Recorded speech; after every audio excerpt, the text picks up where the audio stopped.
Welcome to another edition of 7 Minutes with the Word. Today I'm going to share a few thoughts with you from the book of Philippians, chapter 3, from verse 18 to verse 19. Paul says, "For I have often told you before and now tell you again, even with tears, many live as enemies of the cross of Christ.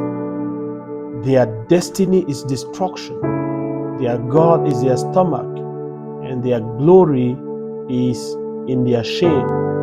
Their mind is set on earthly things." Today, I'll be talking to you on what I've titled Enemies of the Cross. Now, when you read these verses carefully, you realize that Paul is anguished. He is sad. He says that he's weeping. He's weeping because the Philippians, or some of the Philippians, had opted to live as enemies of the cross, or literally to walk as enemies of the cross. And that pierced his heart and hurt him so deep that Apostle Paul says that he is weeping right here.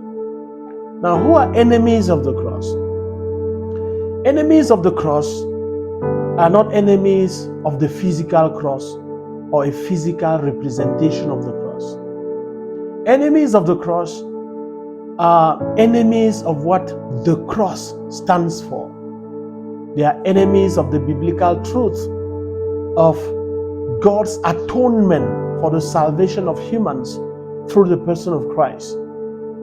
They stand against the ongoing power of the cross and the resulting impact of that power over the lives of those who have accepted Christ as Lord and Savior. The cross is also the narrative or the story of death to self. So enemies of the cross are enemies of death to self. They oppose it. They oppose the idea of dying to self. And they advocate freedom to live the way we want. Freedom to allow the flesh to express itself as much as possible. Enemies of the cross refuse to carry the self-dying cross. The Lord actually recommended that the disciples carry their cross so that they deny themselves and die to self. Enemies of the cross don't want this. Enemies of the cross accept self-indulgence, living in self-gratification. For enemies of the cross, the gospel is a cheap grace message that does not demand any commitment at all. So when Paul saw these people that had crept into the church of Philippi, his heart was broken. Today I'm going to draw your attention on two things regarding enemies of the cross. The first is the characteristics of enemies of the cross. And then we're also going to see what their ultimate end is going to be. In this text, there are three characteristics of enemies of the cross. The first is that enemies of the cross have their stomach as their God. So that's the first thing. Their God is their stomach. This qualification of enemies of the cross indicate their idolatry. They live an idolatrous life. And specifically, what they worship is their belly. Their stomach is their God. And the belly here may be a reference in a specific sense to food.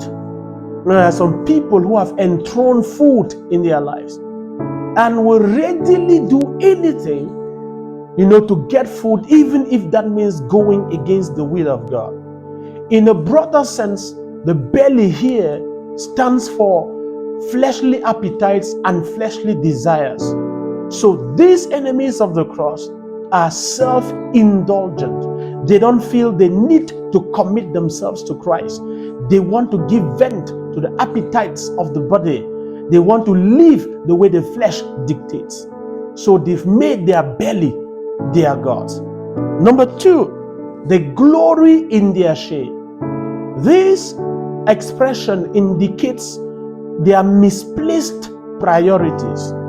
What that means is that instead of being ashamed of something that normally should have caused them shame, they rather glory into it. So that's a paradox. When you do something that should have brought you to a point where you are ashamed, you rather take pride in it. For example, somebody who glories or takes pride in his riches, and the riches were embezzled. Or a minister of the gospel who takes pride in his wealth, whereas he commercialized the gospel to make that wealth. I remember somebody who wanted to woo me into preaching this commercial gospel, and he was so proud of his methods, the methods he used to actually cause people to chisel money from their pockets. That is glorying into something that should cause you shame.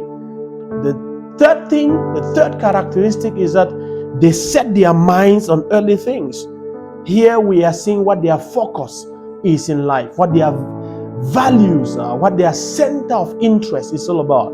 And instead of their focus to be on Christ, on doing His will, on wholeheartedly following Him, they commit themselves in following the things of the world. Their values are the things of the world.